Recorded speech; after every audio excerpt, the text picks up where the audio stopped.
કેમ છો મિત્રો? જ્ઞાનજ્યોત ગ્રુપ સાથે જોડવા બદલ તમારો ખૂબ ખૂબ આભાર.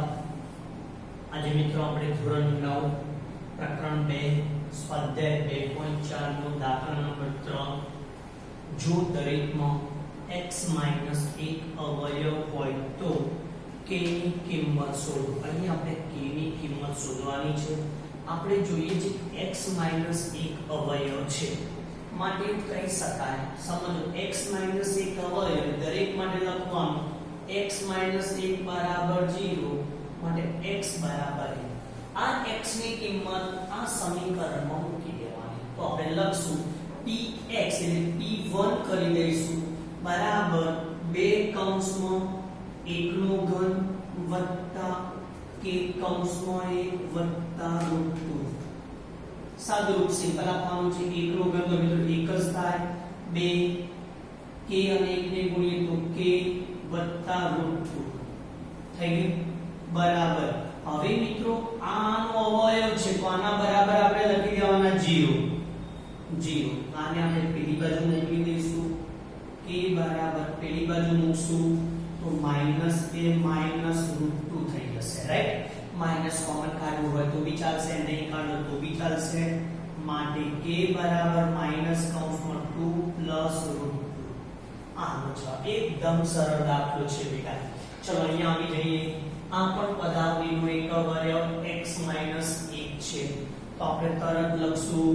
બોલો x - 1 બરાબર 0 માટે x બરાબર 1 આની અંદર મૂકી દઈશું.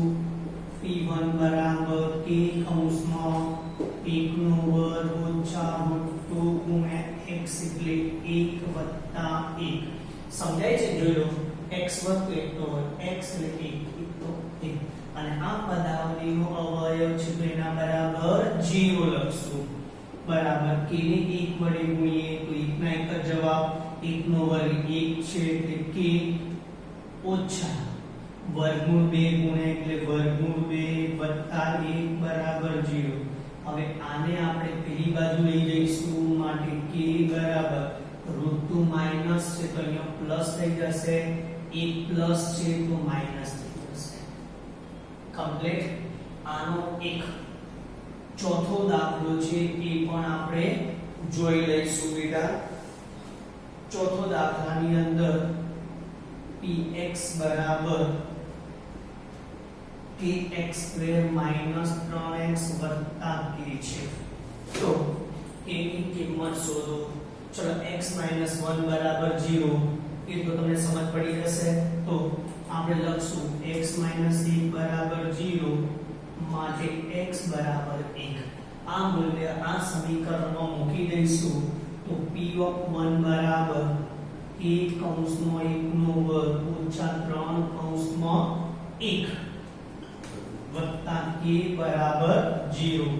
સાદું આપી દઈશું 1 નો વર્ગ 1 અને k સાથે ગુણાય તો k ઓછા 3 વત્તા k બરાબર 0.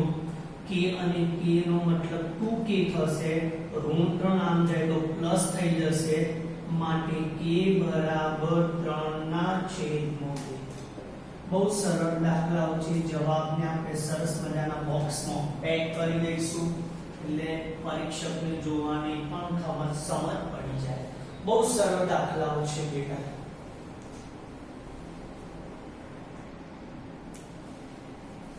ચલો મિત્રો, ચોથો દાખલો જે છે એમાં અવયવ પાડો આપણા માટે ખરેખર આ એક્ટિવિટી છે. આ લઈએ ખૂબ જ આઈએમપી બેટા. 10મા ધોરણમાં જશો ત્યારે આ રીતના પણ દાખલા આવશે. 8મા માં આવતા હતા. જો કોઈ દ્વિઘાત બહુપદી ax² + bx + c આપેલી હોય ત્યારે પ્રથમ પદનો સહગુણક a અને અંતિમ પદ c બેનો ગુણાકાર કરી લેવાનો. પહેલા ac થશે. ચલો એવું અહીંયા વિચારો. પ્રથમ પદનો સહગુણક 12 અંતિમ પદનો સહગુણક 3 બંનેનો ગુણાકાર 12 * 36. હવે શું કહે છે? AC આવી ગયો ના. AC ના એવા બે ભાગ પાડો કે જેનો સરવાળો કે બાદબાકી મધ્યમ પદ જેટલો થાય. એટલે શું બેટા? 36 ના 36 ના એવા બે ભાગ પાડો કે જેનો સરવાળો, અહીંયા સરવાળો 7 થાય. સમજ પડી જશે? શું લખશું આપણે? 36 ના એવા બે ભાગ પાડો કે જેનો સરવાળો 7 થાય. બેટા એનો -7 છે રકમની અંદર. 36 ના એવા બે ભાગ પાડો જેનો સરવાળો 7 થાય. રાઈટ? હવે 36 ના ભાગ પાડીએ. ધ્યાન આપજો બેટા. 6 6 36 તો 6 અને 6 નો સરવાળો 12 થાય. 7 થાય છે? નથી થતો, માટે આપણે લઈ નહીં શકશું. પછી જોઈએ 9 ચોક 36. કયા થાય છે બેટા? 9 ચોક 36. તો 9 અને 4 નો સરવાળો બેટા 36 થશે? નહીં થાય. બરોબર છે? તો અહીં 12x નો વર્ગ ઓછા 7x વત્તા 3. હવે મિત્રો આ દાખલાની અંદર હું એવું કહીશ, જો કદાચ અહીંયા 13x હોય, વિચારજો 13x હોય તો તમે શું કરશો? 6 6 36 9 ચોક 36 ખરા? 9 અને 4 નો સરવાળો 9 4 13 થાય છે. રાઈટ? કદાચ અહીંયા 12 આપેલા હોત તો તમે શું લો? 6 6 12. મગજમાં બેસે છે? 12 તરી 36. સમજો, આ હું સમજાવતો જાઉં છું. 12 તરી 36. જો અહીંયા 15x આપેલા હોત તો 12 તરી 36. 12 અને 3 નો સરવાળો 15. મગજમાં બેસે છે આ વસ્તુ?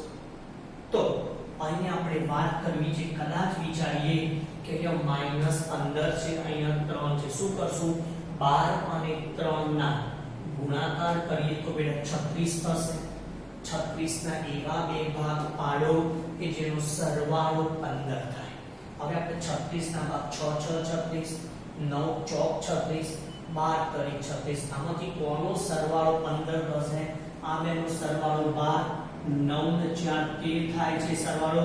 12 ને 3 15. માટે આપણે આ બે અવયવ લઈ શકીએ, આને લેવાના નહીં. હવે શું કહે છે? સરવાળો કરો તો અહીંયા મેં નોંધ, સરવાળામાં બંને ચિહ્નો સમાન. એનો મતલબ કાં તો બંને પ્લસ કાં તો બંને માઈનસ. હવે જવાબ શું લાવવાનો? ઋણ. જવાબ ઋણ તો બંને ચિહ્નોને ઋણ રાખો. તો ઋણ 12 અને ઋણ 3, જેની સાથે x જોડી દો. આ જે મધ્યમ પદ થયું એના બે ભાગ પડી જશે, ઋણ 12x અને ઋણ 3x. મૂકી દો. 12x નો વર્ગ ઓછા 12x ઓછા 3x વત્તા 3 થઈ ગયું. હવે શું કરવાનું? 2 2 નું જૂથ કરવાનું. નોંધ લખતો જાઉં છું. 2 2 નું જૂથ પાડો અને સામાન્ય કાઢો. અહીંયા હવે લખી દઉં છું 12 તરી 36 બંને ઋણ. 2 2 નું જૂથ સામાન્ય કાઢો.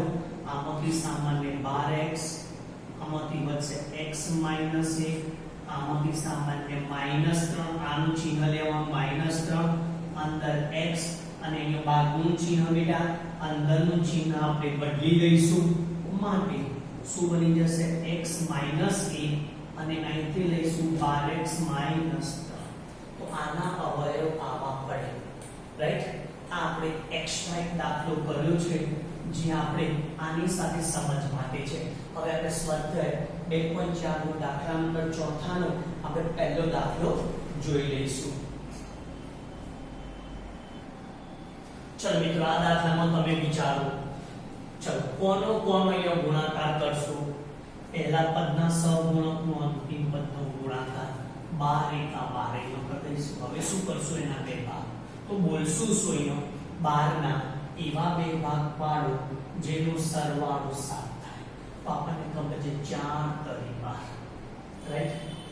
સરવાળો તો ચિહ્નો સમાન. જવાબ લાવવાનો તમારે ઋણ.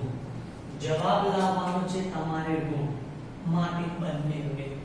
તો અહીંયા નોંધ લખું છું. 12 ના એવા બે ભાગ પાડો કે જેનો સરવાળો ઋણ 7 થાય. તમને કેના ખબર સરવાળો કરવાનો તો આ ચિહ્ન જોવાનું. આ જો ચિહ્ન છેલ્લા પદનું ચિહ્ન વત્તા છે માટે સરવાળો, બરોબર ને? અને આ ચિહ્ન ઓછા હોય તો બાદબાકી કહેતા આપણે, બરોબર છે? તો આપણે આનો દાખલો ગણીશું તો શું થશે? 12x નો વર્ગ ઓછા 4x અને 4x x વડે ગુણો અને 3 ને x વડે ગુણો વત્તા 1 થઈ ગયું. હવે શું કરવાનું બોલો? હવે શું કરવાનું? બે નું જૂથ પાડવાનું. બે નું જૂથ. આ સમજ માટે લખો છું જૂથ પાડો. જૂથ પાડ્યા પછી શું કરશું? સામાન્ય કાઢો. આમાંથી સામાન્ય કાઢી દો 4 અને x 3 સાથે 4 કરી 12 3x વધશે 4x આવી ગયા ઓછા 1. જો 3x ઓછા 1 3x વત્તા 1. આ બંનેમાંથી કોઈ સામાન્ય નથી નીકળ્યો એટલે કોઈ સામાન્ય ના નીકળે કેટલો હોય? 1 હોય બેટા. આ ઋણ છે તો ઋણ 1 સામાન્ય કાઢી દો 3x ઓછા 1 થઈ ગયું. એક પદ આવી સામાન્ય આવી જશે માટે 4x માઈનસ 1 3x માઈનસ કોઈની અંદર ના સેમાં તો 3x આગળ લખવા છે તો આગળ લખી દો, કોઈ ફરક પડતો નથી. ક્લિયર? તો અહીં આપણે શું કાઢ્યું? સામાન્ય કાઢો. હને ચલો બીજો દાખલો તમને જાતે સમજ પડી જાય તેવી છે. વિચારો કોનો કોનો ગુણાકાર કરો? અહીંથી 2 અહીંથી 3 3 દુ કેટલા? 6, બરોબર ને? અને હવે હું શું લખીશ બેટા બોલો? 6 ના એવા બે ભાગ પાડો જેનો સરવાળો 7 થાય. તો હું લખું 6 એકા 6. સરવાળો અને ચિહ્નો સમાન રાખવાના પણ મધ્યમ પદ પ્લસ છે એટલે હું કરીશ બંને પ્લસ. જો અહીંયા મધ્યમ પદ ઋણ હતું એટલે બંને ઋણ લઈ લીધું બે, રાઈટ? તો માટે શું થશે? 2x નો વર્ગ વત્તા 6x વત્તા x વત્તા 3. એક મતલબ એક x એવું નહીં લખવાનું, ફક્ત શું લખવાનું એની જગ્યાએ x કરી દેવાનું. ક્લિયર? ચલો હવે શું કરશું? જૂથ પાડો અને સામાન્ય લો. હું લખું છું અહીંયા જૂથ પાડો. હવે સામાન્ય કાઢવાના તો સામાન્ય કેટલા? 2x, બરોબર ને? 2 અને 3 નો સામાન્ય 2 જે આપણે 8મા ધોરણમાં આવી ગયું બેટા. 2 જતા x ના વર્ગમાંથી x વધશે. 2 નો ઘડિયો બોલું છું 2 તરી 6 તો 3. જો x વત્તા 3 આવી ગયા. હવે આ બેમાંથી કોઈ સામાન્ય નથી એટલે સામાન્ય કેટલું હોય? 1 હોય બેટા, બરોબર? શું કાઢી બેટા આપણે અહીંયા લખું છું સામાન્ય કાઢો. દરેક પદમાં આપણે શું કામ કર્યું છે લખી દઉં છું. માટે એક અવયવ કયો? x 3 બંનેમાંથી સામાન્ય અને 2x 1 સામાન્ય, રાઈટ? આના પછીના દાખલાઓ છે ત્રીજો અને ચોથો. પહેલા જાતે કામ કરો પછી વિડિયો જોજો તમે, એટલે તમને આઈડિયા આવે ખરેખર આપણને આવડે છે કે નથી આવડતું. સમજ પડે છે મિત્રો? ચલો ત્રીજો દાખલો બેટા, પણ મેં તમને ગણું પહેલા તમારે ગણવાનું છે. ચલો આનો સહગુણક 6 આ 6 એટલે શું લખું? 36 અને એના શું પાડવાના? બે ભાગ જેનો સરવાળો કે બાદબાકી વિચારવાનું. તો જો આ પદ કેવું છે? માઈનસ બાદબાકી કેટલી થવી જોઈએ? 5. તો 36 ના બે ભાગ પર 9 ચોક 36, રાઈટ? તો હું અહીંયા સમજ માટે લખું છું, ધ્યાન આપજો બેટા. 36 ના એવા બે ભાગ પાડો કે જેની બાદબાકી વત્તા 5x થાય એટલે વત્તા 5 થાય. બાદબાકી 9 અને 4 ની બાદબાકી 5. મધ્યમ પદ પ્લસ છે, આ સમજ માટે. મ પદ વત્તા છે તેથી મોટાને પ્લસ અને નાનાને ઋણ, બરોબર? તો 9 ને હું પ્લસ અને આને ઋણ લઈ લો અને 5x ના બે ભાગ પાડી દો તો શું થશે? આ તમારી પરીક્ષામાં નથી લખવાનું, આ તમારી સમજ માટે છે. શું થશે 6x નો વર્ગ વત્તા 9x ઓછા 4x માઈનસ 6. હવે શું કરશું? જૂથ પાડશું. બરાબર ને? બે નું જૂથ પાડી દો બેટા. 6 અને 9 એમાંથી સામાન્ય 3 છે. સમજ પડવી જોઈએ. 3 દુ 6 3 કરી 9 3x સામાન્ય શું વધશે? 2x વત્તા 3. સમજ પડે છે બેટા તમને? આમાંથી સામાન્ય ઓછા 2 2x બહારનું ચિહ્ન અંદરનું ચિહ્ન બદલાય. પણ હું લખું છું સામાન્ય કાઢો. ચલો માટે આમાંથી એક કૌંસ સામાન્ય લઈ લો. 2x વત્તા 3 3x ઓછા 2 આનો અવયવ છે. ક્લિયર? ચલો આના માટે વિચારો. ચોથો દાખલો 3x નો વર્ગ માઈનસ x માઈનસ 4. શું જોવાનું? 3 અને બીજા 4. 3 અને 4 નો ગુણાકાર કરો. કેટલો? 12. અને શું બોલશું? 12 ના એવા બે ભાગ પાડો જેની બાદબાકી ઋણ 1 થાય. શું લખવાના જેમ વિચારો તો? 12 ના એવા બે ભાગ પાડો કે જેની બાદબાકી ઋણ 1 થાય. કારણ કે ઋણ x એટલે ઋણ 1 થાય. રાઈટ? હવે જોવાનું બેટા અહીંયા મધ્યમ પદ કેવું છે? ઋણ છે. મધ્યમ પદ પ્લસ તો મોટાને પ્લસ નાનાને ઋણ. પણ મધ્યમ પદ માઈનસ છે. પદ ઋણ છે.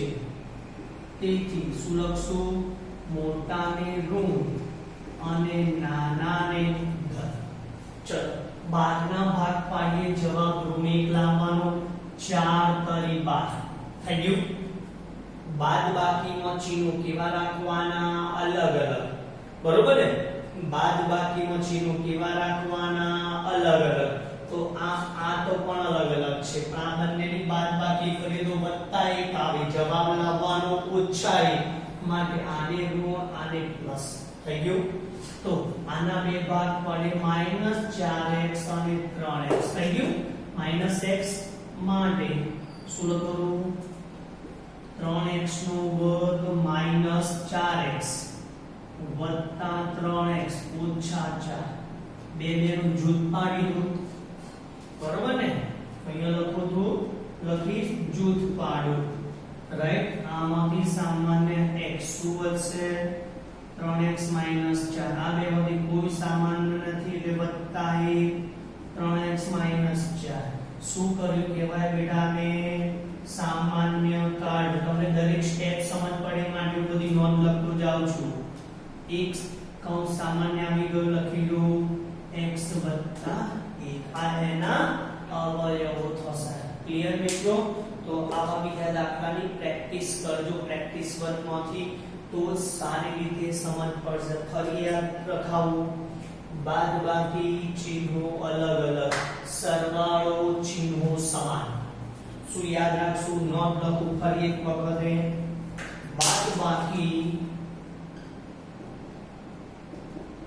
બાદબાકી હોય તો શું યાદ રાખશો? ચિહ્નો અલગ અલગ. અને શું કરવો છે?